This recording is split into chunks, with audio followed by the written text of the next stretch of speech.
fẹ́ kí a káàbọ̀ sórí ètò wa Oore Ọ̀fẹ́ fún Ìyípadà. Fẹ́ gbà wá níyànjú pé ẹ jọ̀ọ́ kí ẹ̀yin olùwòran wa ẹ máa sọ fún wa ohun tí Olúwa ti kọ́ yín tí ẹ ti rí lórí ètò yìí lórí àwọn nọ́mbà wọ̀nyí 07038085652 07087682122 àti 07055307492.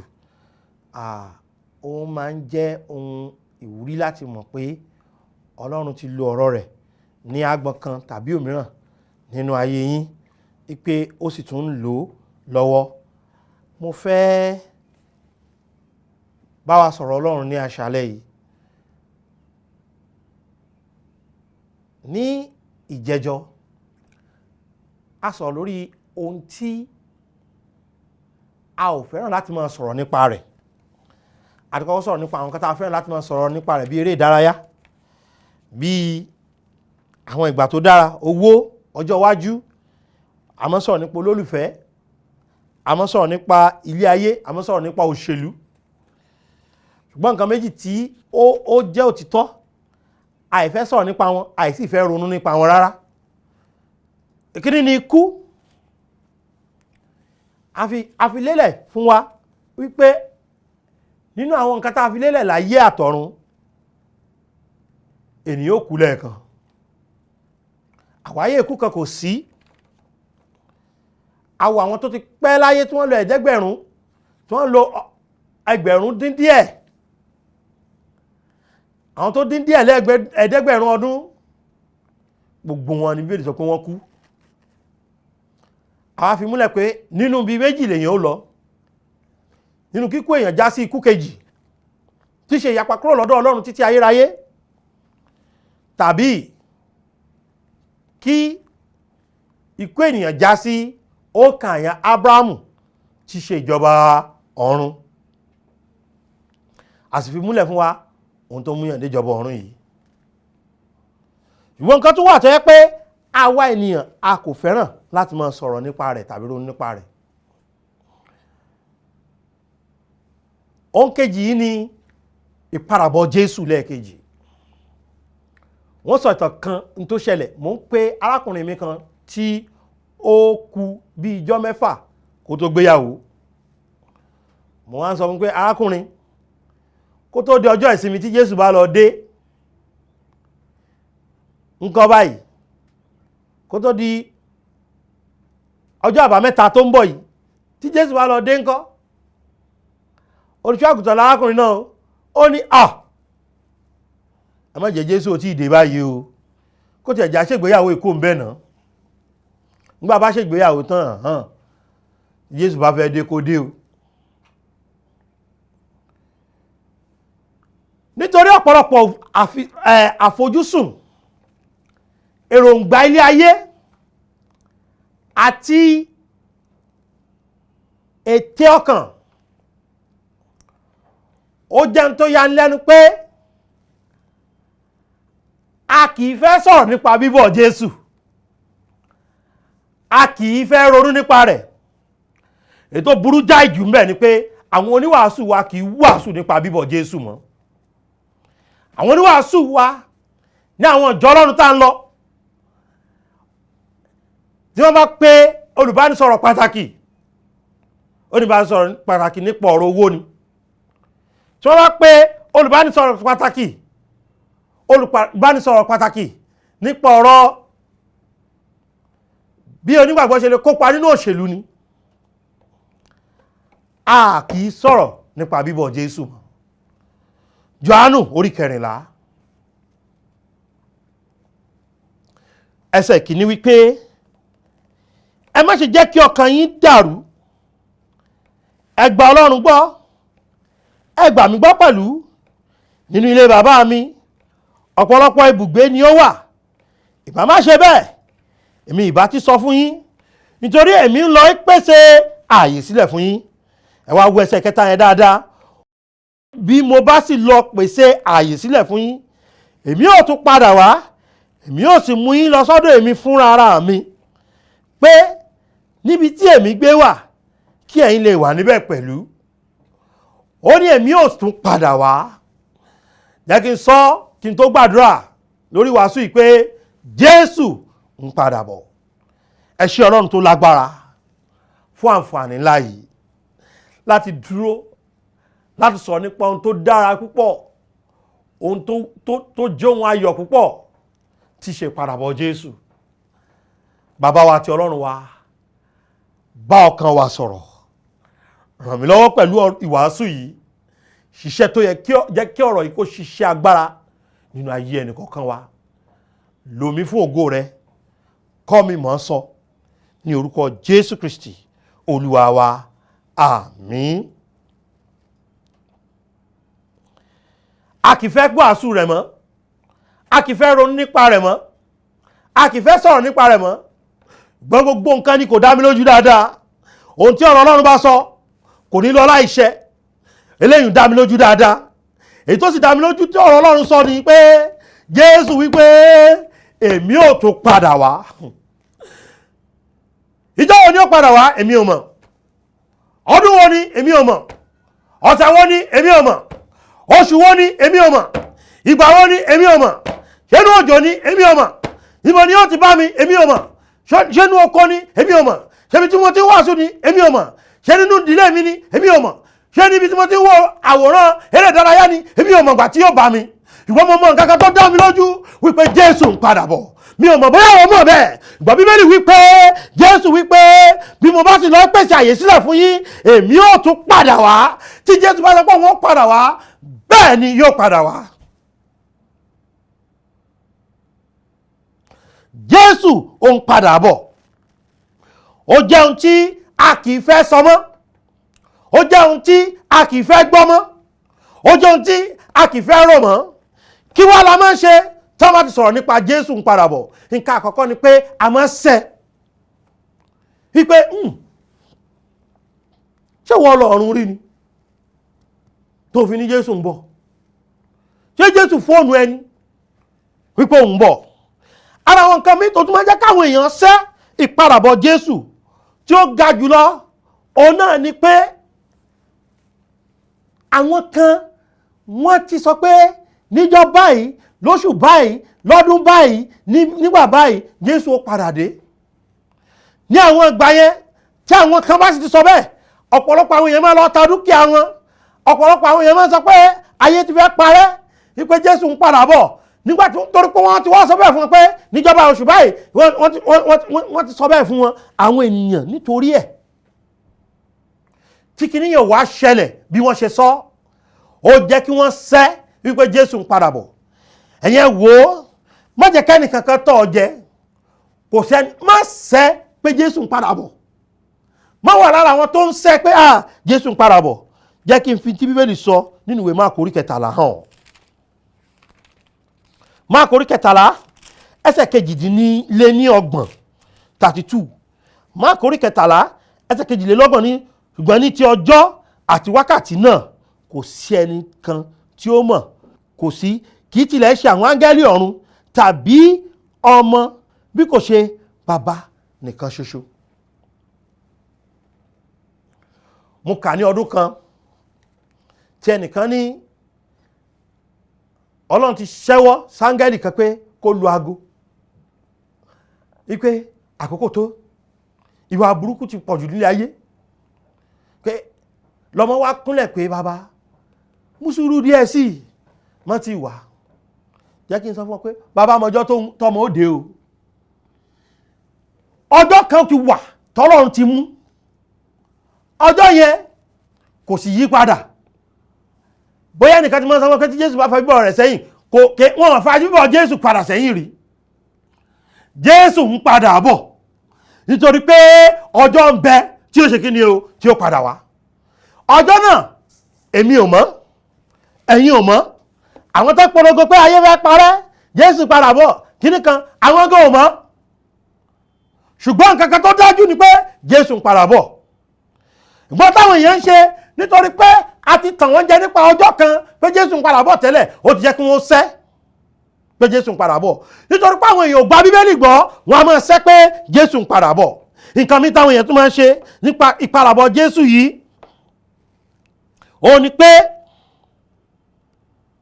wọn kò kà sí a kò kà sí rárá. Kí ló dé táwọn èèyàn fi ń ṣoògùn owó? Wọ́n rò pé àwọn wà láyé títí láéláé. Kí ló dé táwọn èèyàn fi ń ja àwọn ọmọ làkejì lólè? Kí ló dé táwọn èèyàn fi ń lu ọmọ làkejì ní jìbìtì? Kí ló dé táwọn làkejì fi jẹ́ aláìṣòótọ́ sí ọmọ làkejì? Kí ló dé táwọn tán jọ ń ṣòwò pọ̀ wọ́n fi máa ń rán àwọn agbanipa pé kó lọ pẹ́ nìkejì tán jọ ń ṣòwò pọ̀? Kí nìdí?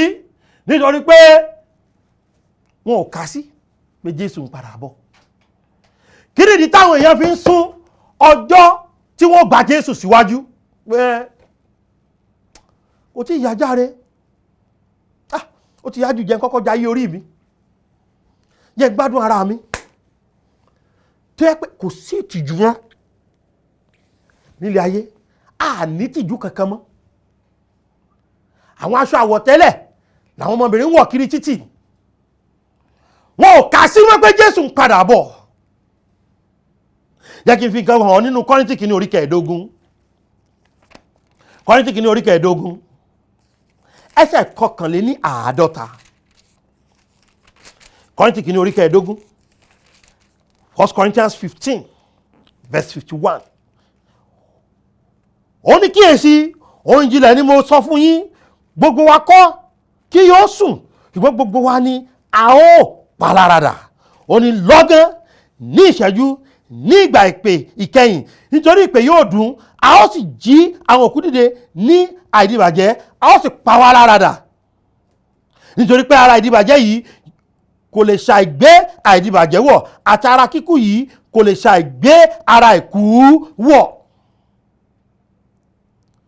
Níjọ́ wo ni ó ṣẹlẹ̀? Níjọ́ tí Jésù bá padà dé, ìpè yóò dún. Ṣé o tiẹ̀ ń fetí sílẹ̀ fún ìpè? Ó kà sí. Ẹ̀yin kan sẹ́ pé Jésù ò ní padà wá.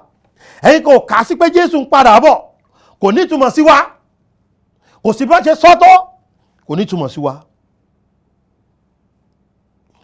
Kíkọ́ ṣe pé àwọn ènìyàn ń sẹ́ ìpadàbọ̀ Jésù nìkan.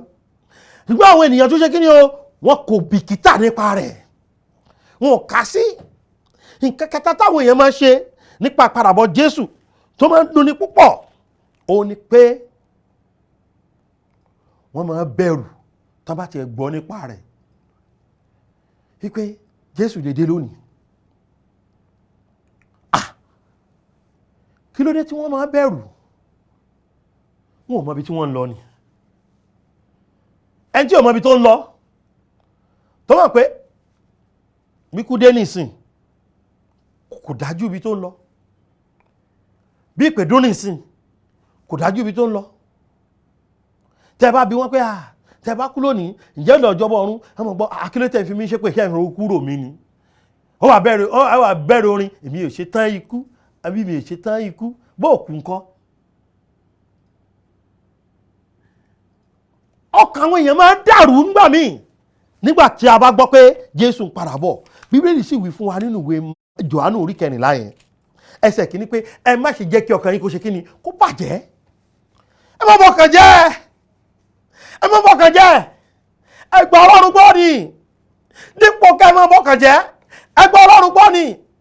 Dípò kẹ́ ẹ má bẹ̀rù, ẹ gba Ọlọ́run gbọ́ ni. Dípò kẹ́ ẹ má sẹ́, ẹ gba Ọlọ́run gbọ́ ni. Ní Jòhánù orí 14 yẹn, nígbà tó sọ̀rọ̀ yẹn, nígbà tó dípò kẹ́ ẹ má bẹ̀rù pé Jésù má ti dé nísìn o. Jésù má ti dé nísìn o. Jésù má ti dé nísìn o. Dípò ká má bẹ̀rù bẹ́ẹ̀, Ọlọ́run ní ká ṣe kí ni, ẹ gba Ọlọ́run gbọ́. Torí pé ilé ń bẹ fún wa. Ààyè ń bẹ fún wa. Nínú ilé bàbá mi Jésù wípé ọ̀pọ̀lọpọ̀ ibùgbé ni ó wà. Ìbá má ṣe bẹ́ẹ̀, èmi kì bá ti sọ fún yín. Torí èmi lọ pèsè ààyè sílẹ̀ fún yín. Jésù lọ pèsè ààyè sílẹ̀ fáwọn ẹran.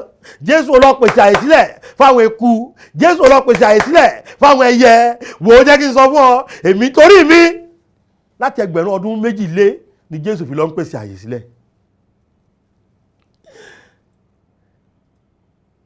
A sì máa bá àwọn èèyàn lẹ́rù tán bá gbọ́ pé Jésù ń padà bọ̀.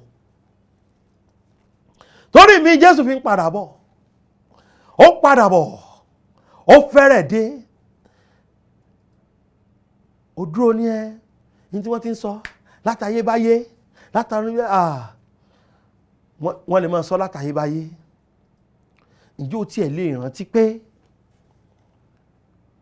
ó ju 500 ọdún lọ tí Àìsáyà fi sọ pé a ó bí Jésù tó sì ṣẹlẹ̀?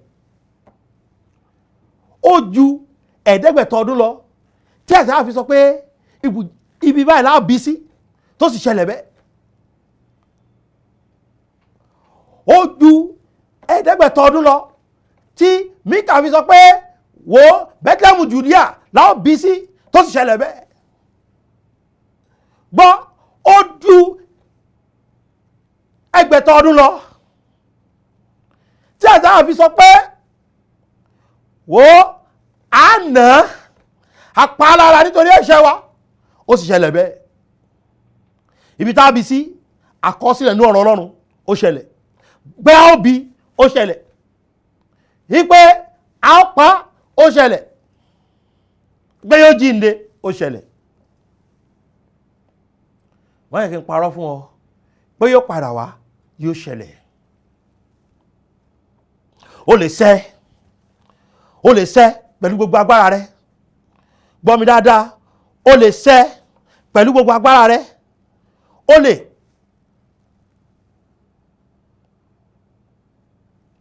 má kà sí wọ́n má ti sọ́hun ẹgbẹ́nu sọ́hun Jésù yìí wò ní padà bọ̀. O lè má kà sí pé Jésù ń bọ̀. Gbọ́ mi dáadáa, o lè má bẹ̀rù, ṣùgbọ́n ó yẹ ká máa yọ̀ ní pé Jésù ń padà bọ̀. Títù orí kejì ẹsẹ̀ 11 wípé nítorí oore ọ̀fẹ́ Ọlọ́run tí ń mú ìgbàlà wá fún gbogbo ènìyàn wá ti farahàn. Ó ń kọ́ wa pé kí a sẹ́ àìwà bí Ọlọ́run àti ìfẹ́kúfẹ́ ayé, kí a sì máa wà ní àìrékọjá ní òdodo àti ní ìwà bí Ọlọ́run ní ayé ìsinsìnyí. Ẹ wá gbọ́ ẹsẹ̀ 13, ó ní kí a máa wo ọ̀nà fún ìrètí tí ó ní ìbùkún, kì í ṣe ìrètí ìbànújẹ́. Ìrètí tó ní ìbùkún ni, ìrètí tó ní ìbùkún ni, ìrètí ayọ̀ ni, ìdánilójú tó lọ́rìn ni, ìdánilójú tó ní ìtumọ̀ ni, ìdánilójú tó kúrẹ́ ni. Ó ní kí a máa wo ọ̀nà fún ìrètí tí ó ní ìbùkún àti ìfarahàn ògo Ọlọ́run wa tí ó tóbi àti olùgbàlà wa Jésù Kristi, torí pé Jésù yóò farahàn. A máa ń kọrin yẹn, ó ń bọ̀ láwọ̀ sánmọ̀, gbogbo ojú ni yóò rí, àtàwọn tó gún lọ́kọ̀, àtàwọn tó dé ládé. Èmi náà wà lára àwọn tó gún lọ́kọ̀ torí ẹ̀ṣẹ̀ mi ló ṣe kú. Ìwọ náà wà lára àwọn tó gún lọ́kọ̀ torí ẹ̀ṣẹ̀ rẹ ló ṣe kú. Wá arákùnrin àti arábìnrin, èmi àti wà lára àwọn tí ó pa. Ẹ̀ṣẹ̀ wa ló mú kí gbólóhùn yẹn jáde, dá Bárábà sílẹ̀, kàn máa gbélébù. Àìwà bí Ọlọ́run wa ló mú gbólóhùn náà jáde, ṣùgbọ́n ó kú, asín kò kú síbẹ̀, ó jíǹde ni, ó jíǹde, ó sì ń padà bọ̀. Ó ní nítorí èmi ń padà bọ̀. Kí ni ìwà tó yẹ ká ní? Ká máa fojú sọ́nà sí ìfarahàn olùgbàlà, ká máa yọ̀, ká sì máa sọ̀rọ̀ nípa rẹ̀. Ṣé o mọ̀dí tó fi ń sẹ́ ìpadàbọ̀ Jésù? Torí pé o mọ̀bí tó lọ. Ṣé o mọ̀dí tó fi bìkítà bóyá Jésù ń padà bọ̀? Torí pé kò dán lójú pé ó dọ̀run. Ṣé o mọ̀dí tí ẹ̀rù fi ń bọ̀ pé Jésù lè padà dé lónìí? Torí pé kò dán lójú pé ó dọ̀run. Ó sì lè ní ìdánilójú ọ̀run yẹn. Torí pé gbogbo gbèsè ẹ̀ṣẹ̀ mi àti yín ni Jésù ti san. Tí a bá gbà lólùgbàlà lẹ́ẹ̀kan ṣoṣo, tá a fi gbàgbọ́ wa sínú Jésù Kristi nìkan, tí kìí ṣe Jésù àtijọ́ Ọlọ́run wa, tí kìí ṣe Jésù àti ìwà wa, tí kìí ṣe Jésù àtàlùfáà wa, tí kìí ṣe Jésù àti ìjẹ́wọ́ ẹ̀ṣẹ̀ wa, ṣùgbọ́n tá a bá fi gbàgbọ́ wa sínú Jésù Kristi nìkan. Bíbélì ní ẹnikẹ́ni tó bá gbàgbọ́ kó má bàa ṣègbé, ṣùgbọ́n kó lè ní ìyè àìnípẹ̀kun. Tá a fi gbàgbọ́ wa sínú rẹ̀, tá a bá fi gbàgbọ́ rẹ̀ sínú rẹ̀, yóò fún wa ní ìyè àìnípẹ̀kun, yóò fẹ́ jẹ́ rẹ̀ fọ ẹ̀ṣẹ̀ wa mọ́, yóò sọ wá di ọmọ Ọlọ́run, yóò sọ wá di ọmọ Ọlọ́run. Àwa náà ní ẹ̀tọ́ láti wọ ìjọba ọ̀run.